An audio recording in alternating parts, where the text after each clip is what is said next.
So today marks 1 year since Russia invaded Ukraine. The war centers around Ukraine's bid to join the North Atlantic Treaty Organization, that's NATO. That intergovernmental military alliance is focused on promoting peace and security to its members. According to data from the UN Human Rights Agency, at least 8,000 non-combatants have been killed and over 13,000 more have been injured. 14 million people, meanwhile, have been displaced. Let's reflect on the year gone by, bringing Ukraine's ambassador to South Africa, that's Liubov Abravitova, who joins us now live via our video link, I understand, from Mozambique this morning. Thanks very much indeed for speaking to us, Madam Ambassador. It's great to have you on the program. I mean, there's no doubt that you and many of your countrymen and women will be reflecting deeply about the year gone by. And as a start, I wonder, as you do that, what comes up for you? Good morning, South Africans. Thank you for having me on the air today. First of all, this is the year of very strong and painful fight for the existence of Ukrainian nation, of the sovereign state that was invaded, and the aggression came from the neighbor exactly 1 year ago. We've been very vocal about what Ukrainians are fighting for. And I want to stress today that the world in 1 year did realize that Ukrainians are fighting not only for their existence, not only for their sovereignty and territorial integrity, but they are fighting for democracy of every single country in the world, for our joint values, and for that norms of international law and United Nations that all of us are binded with. Yeah. A year is an incredibly long time to be engaged in active and continuous war.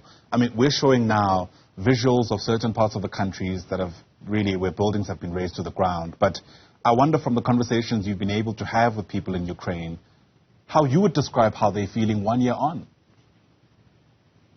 I visited Ukraine just 2 months ago in December.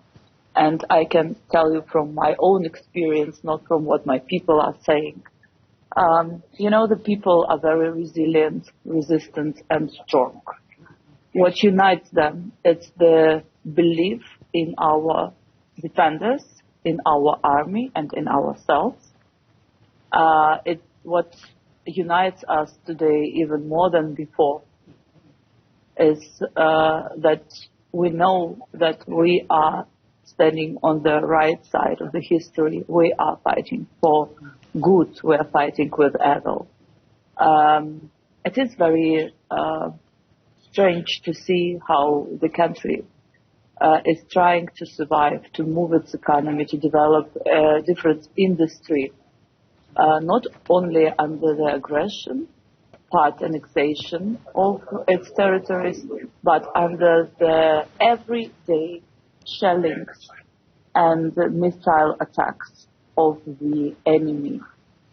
And in between those missile attacks and what is happening on the ground, Ukrainians are continuing to support the world's food security system, continue to supply our agricultural commodities and all our elements of industries to the world, not to collapse the world's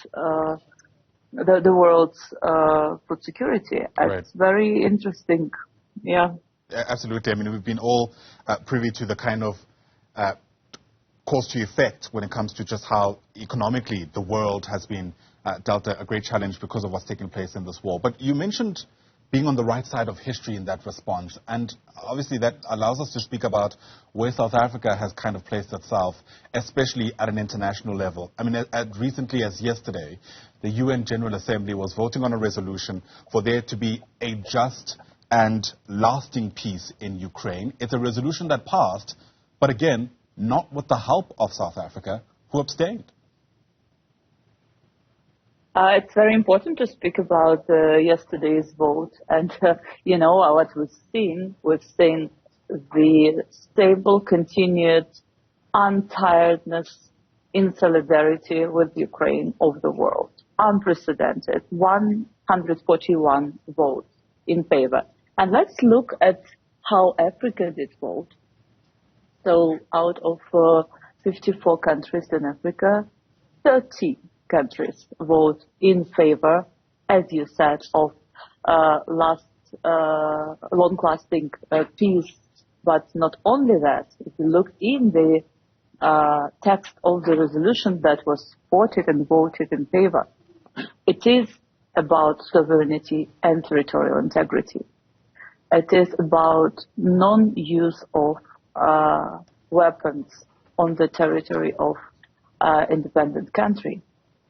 It is about peace at the end of the day. It is very difficult to abstain or not to vote in favor of those positions because they are reflecting the United Nations Charter. You cannot abstain from the United Nations Charter. That's the position of Ukraine, and that is why we've seen even more African votes coming for the support of this long-lasting peace that Ukraine needs today. As we are talking every day, innocent people are dying from the hands of Russian terrorists. Sure. And because of that, I'm going to press you on this question. Do you reckon South Africa is on the right side of history when it comes to how they've responded, especially at that level, on that platform? I guess that this is the sovereign right of every country to make a choice for its people and for its country. And basically that's what Ukraine is fighting for, to be able to make its choice. That's why I will not criticize the position of those countries that abstain, but I will urge and will work even harder with these countries who abstain to explain why their vote in favor is vitally, crucially needed for Ukraine, because every vote can save lives. Every vote is important for peace, for stability, for democracy, for our joint values. I will be not tired to work for this, and I do know that sooner or later this will be in favor of Ukraine. Of course, the criticism for South Africa doesn't end there. The country is also under fire in some quarters of society for holding those military drills with China and Russia, beginning today, incidentally. And again, it's another polarizing issue, especially because those who support the country's move point to the fact that it's part of the BRICS family of nations, as it were, and those relations are unusual if you look at it from that perspective. But the optics, at the very least, are very concerning, some might say. How are you viewing it? For us, it's very disturbing that the vessels that are carrying unfamous letters, V and Z, those letters that placed on the military techniques and ammunition of Russian war criminals that are carrying war, continuing their war in Ukraine, that this vessel with that letters is coming to the peaceful waters of South Africa. This is the first point. Second point, understanding the right of the sovereign country to choose its partners, to choose its friends. We also understand our right not to, or express the concern that these are the drills that are coinciding with 1 year of Russian brutal war of choice in Ukraine. All right, Liubov Abravitova, thanks very much indeed for speaking to us. Certainly a moment for great reflection, introspection, not only for Ukraine and Russia, but I imagine for many other countries around the world, given our stake in ensuring that our increasingly globalized community is stable and has long-lasting peace. Madam Ambassador, thanks for your time once again.